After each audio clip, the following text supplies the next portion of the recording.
Módulo prático e interpretação. A gente chegou então agora ao nosso último vídeo. Nesse aqui a gente vai ter uma visão geral de tudo que a gente viu até agora, levando em consideração os aspectos teóricos e práticos. A gente chegou naquele momento que é efetivamente contar a nossa história. Então a gente tem que levar tudo em consideração. A gente tem que lembrar então a história que a gente escolheu, por que que a gente escolheu aquela história e o que que ela quer contar. E em cima desse conteúdo que a gente vai criar então as nossas vozes e os nossos corpos. E eles então vão entrar equalizados para a gente contar a história da melhor forma possível. É importante levar em consideração onde que a gente está contando essa história, para quem que a gente está contando essa história, para a gente poder contar essa história da melhor forma possível. Em tanto a forma vocal quanto a forma corporal. Então eu vou dar aqui aquele exemplo da nossa bruxa que morava na beira do rio, levando em consideração as duas instâncias, e eu vou pensar no meu público. Eu tenho um público, essa história que eu vou contar é para um público de crianças assim, numa faixa etária de 8 a 10 anos de idade. Então eu pensei essa história levando em consideração esse público. Se eu fosse pegar um público um pouco mais novo, eu teria que mudar essa história. É importante então levar tudo isso que a gente viu nos outros vídeos em consideração, certo? Eu não vou contar a história toda. Eu só vou contar um trechinho, só para a gente entender como que todos esses elementos se organizam na minha contação. Então vamos lá. Havia certa vez uma bruxa que morava na beira de um rio. E certa vez 2 irmãos desavisados apareceram para brincar por lá. A menina ficava ali na beira do rio jogando a água e o menino tinha um baldinho que ele pegava e jogava fora. E pegava água e jogava fora. E dali a pouco, sem que eles percebessem, a bruxa chegou e raptou os 2. Eu vou contar até aí. Vamos então perceber como que eu usei a minha voz e o meu corpo para contar esse trechinho da história e dar esse ambiente inicial. Essa história, ela é dos irmãos Grimm, se chama A Bruxa d'Água, e no final ela tem um final feliz, ela é uma história leve, mas principalmente ela é uma história de astúcia. Então o peso geral da minha história, ela é mais leve mesmo. Então apesar de ter esse início um pouco mais sinistro, dessa bruxa que sequestra essas crianças, eles no final se dão bem, então não tem problema se eu começar a ter um tom mais leve nessa minha história.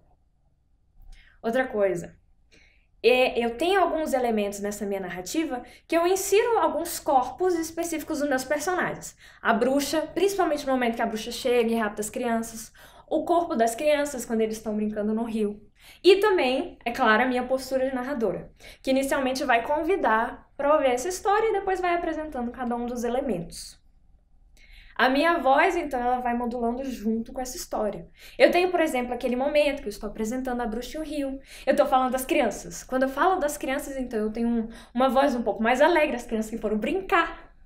E tem também aquele momento de tensão, que a bruxa chega e aí dá o bote. É importante, então, à medida que você for pensando na sua história e nesse cadenciamento da história, como que você vai elencar esses elementos de corpo e de voz para contar esse conteúdo da melhor forma possível.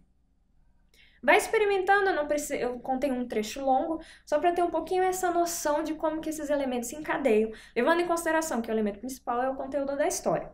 A minha voz e o corpo, eles auxiliam, mas o elemento principal é esse conteúdo. Então, no início, vai brincando, conta uma frase, experimenta como que você pode contá-la, juntando esses corpo e voz, e aí vai encadeando. Se um tem a ver com o outro, se um vai contradizer o outro.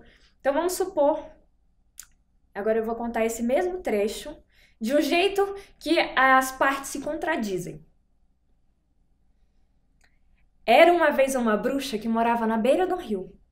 E certa vez, 2 crianças desavisadas foram lá brincar.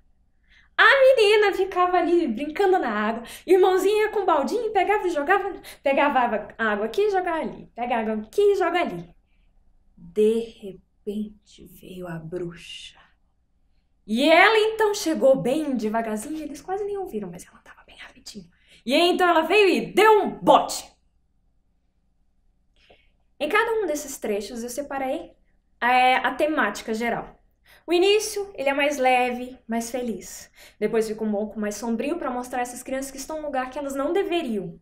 Depois eu apresento como que essas crianças se relacionam com esse ambiente e por fim eu mostro a expressão dessa bruxa. Cada uma dessas partes da história eles estão separados na forma em que eu conto no meu corpo e na minha voz. O conteúdo é o mesmo, mas a forma que eu contei vai destacando as diferentes partes. Agora, você pode fazer assim, elencando, dando destaque específico para cada uma das partes. Você pode contar de uma forma mais linkada, como foi a primeira, como você achar melhor. O interessante é você testar no seu corpo, na sua voz, como que você quer contar essa história. Eu vou contar agora uma última versão. A primeira eu contei ela com mais leveza e elencada. A segunda eu contei essa forma mais cortada, em cada um dos elementos, cada um dos pedaços da história com sua atmosfera específica. E esse último eu vou contar com um pouco mais densa. Era uma vez uma bruxa que morava na beira do rio. E certa vez 2 irmãos desavisados foram lá brincar. A menina ficava ali na beira da água, jogando a água, assim, sem perceber o que ia acontecer. E o irmãozinho mesmo pegava o seu baldezinho, pegava a água do rio e jogava na terra. A água no rio e jogava na terra. Mal sabiam eles que vinha uma bruxa, bem sorrateira, que ele, sem ouvir nada, chegou bem pertinho e deu o bote! Agora, então, eu deixei a história um pouco mais densa, mais pesada, e todo o meu corpo confluiu para essa história, para esse conteúdo que eu queria passar. Vai experimentando o que você quiser, lembrando então de tudo que você quer contar em relação à sua plateia, em relação à sua história e, principalmente, essas formas vocais e corporais.